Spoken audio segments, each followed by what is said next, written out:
ছোটবেলা পরিবারের সাথে ঢাকায় গিয়ে চিড়িয়াখানা দেখে এসেছিলেন হরিণ, উট পাখি, ময়ূর সহ নানা জাতের পশু পাখি। এরপর থেকেই মনের মধ্যে তৈরি হয় পশু পাখি পালনের শখ। কিন্তু জীবন বাস্তবতায় এতদিন সেই শখ পূরণ করতে পারেননি সিলেটের গোলাপগঞ্জ উপজেলার ঢাকা দক্ষিণ কানিশাইল গ্রামের শোয়েব চৌধুরী।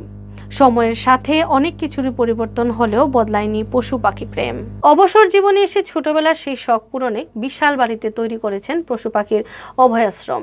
সেই অভয়াশ্রমে ঘুরে বেড়ায় আফ্রিকার সাহারা মরুভূমির দক্ষিণের তৃণভূমি অঞ্চলের বিখ্যাত উট পাখি, অস্ট্রেলিয়ার জাতীয় পাখি ইমু, ময়ূর, হরিণ সহ নানা জাতের দুর্লভ পশু পাখি।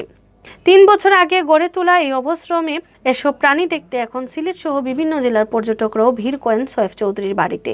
উট পাখি, ইমু, ময়ূর, হরিণ ছাড়াও শোয়েব চৌধুরীর বাড়ির অভয়াশ্রমে রয়েছে টিয়া, ময়না সহ নানা জাতের পাখি। পশু পাখির কিচিরমিচির আর সশব্দে বিচরণ মুখর থাকে বাড়িটি। ধীরে ধীরে পুরো বাড়িকে একটি চিড়িয়াখানায় পরিণত করার স্বপ্ন দেখেন পশুপ্রেমী শোয়েব চৌধুরী। শোয়েব চৌধুরী জানান, ছোটবেলা থেকে তার শখ ছিল হরিণ পালনের। ছবিতে হরিণ দেখতেন, শখ করে অনেককে হরিণ লালন পালন করতেও দেখতেন। তার চাচাতো ভাইয়েরও একজোড়া হরিণ ছিল, কিন্তু কিভাবে কোথায় হরিণ পাওয়া যায় সেটা কেউ বলতেন না। এমনকি চাচাতো ভাইও হরিণ নিয়ে অনেক রহস্য করতেন। হরিণ নিয়ে মনের মধ্যে পুঁতে থাকায় সেই দুঃখ অবসান ঘটে ৩ বছর আগে। শোয়েব চৌধুরী জানতে পারেন সরকার ব্যক্তি পর্যায়ে হরিণ লালন পালনের অনুমতি দিচ্ছে। এই খবর পাওয়ার পরই মৌলভীবাজারের বন বিভাগ থেকে তিনি লাইসেন্স নেন। এরপর শ্রীমঙ্গল ও বিশ্বনাথ থেকে ৮০,০০০ টাকা জোড়া করে ৩ জোড়া হরিণ শাবক ক্রয় করেন। এখন বাড়ির অভয়াশ্রমে হরিণের সংখ্যাও বেড়েছে। ছোটবেলায় চিড়িয়াখানায় গিয়ে দেখে আসা দুর্লভ প্রজাতির পাখির প্রতি বড় হয়েও ঘোর কাটেনি শোয়েব চৌধুরীর। খুলনা থেকে নিয়ে আসেন উট পাখি ও ইমু। তবে দুর্লভ এই পাখি পালনে শোয়েব চৌধুরীর উদ্দেশ্য ভিন্ন। শুধু শখ নয়, এর সাথে রয়েছে এলাকার শিশুদের প্রতি বিশেষ দুর্বলতা। এলাকার গরিব শিশুরা ঢাকায় চিড়িয়াখানায় গিয়ে কোনোদিন এসব দুর্লভ পাখি দেখার সুযোগ পাবে না। বইয়ের পাতায় দেখা এসব পাখি কেবল তাদের কল্পনাই থেকে যাবে, আফসোস থাকবে শিশু মনে।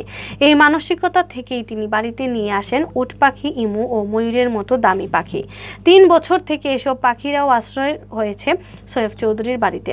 শোয়েব চৌধুরী জানান, দুর্লভ প্রজাতির পশু পাখি দেখতে পেয়ে খুশি এলাকার মানুষ, বিশেষ করে ছোট শিশুদের মনের খোরাক হয়েছে। এছাড়া সিলেট সহ বিভিন্ন এলাকা থেকে প্রতিদিন পর্যটকরা আসেন তার এই অভয়াশ্রম দেখতে। আগামীতে এই অভয়াশ্রমে আরও পশু পাখি যোগ করার পরিকল্পনার কথাও জানান তিনি। পশু পাখির অভয়াশ্রম গড়ে তোলা ছাড়াও নিজ গ্রামে শোয়েব চৌধুরী ও তার ভাই হাবিল আহমদ চৌধুরী মিলে গড়ে তুলেছেন এবিকে চ্যারিটেবল হসপিটাল, যেখানে সরকারি ছুটির দিন ছাড়া এলাকার লোকজনকে ফ্রিতে চিকিৎসা সেবা দেওয়া হয়। ব্যবস্থাপত্রের পাশাপাশি ফ্রিতে দেওয়া হয় ঔষধও। হাসপাতালের এক পাশ করা হয়েছে free charitable computer training centre. এলাকার যুব সমাজ সেখানে ফ্রিতে কম্পিউটার প্রশিক্ষণের সুযোগ পাচ্ছেন। প্রায় ৭-৮ বছর আগে আমি এক জায়গায় বেড়াইতে গেছিলাম। সেখানে বাড়িতে দেখি হরিণ আছে। ভাবলাম কিভাবে হরিণ কিনলো বা কিভাবে আনা যায়। শ্রীমঙ্গল থেকে আমতলী বাগান, ওইখান থেকে আরও 2টা কিনে নিয়ে আসলাম। এই ছিল মোট 5টা আমার।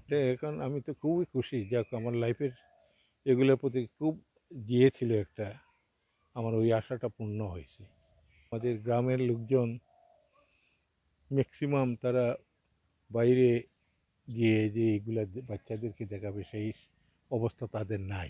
এই কারণে এই চিন্তা করে যে এখানে যদি হয় তো এই আশপাশ গ্রামের যারা খবর জানে তারা আসিয়া দেখবে, এনজয় করবে। এটাই আমার সবচেয়ে খুশি।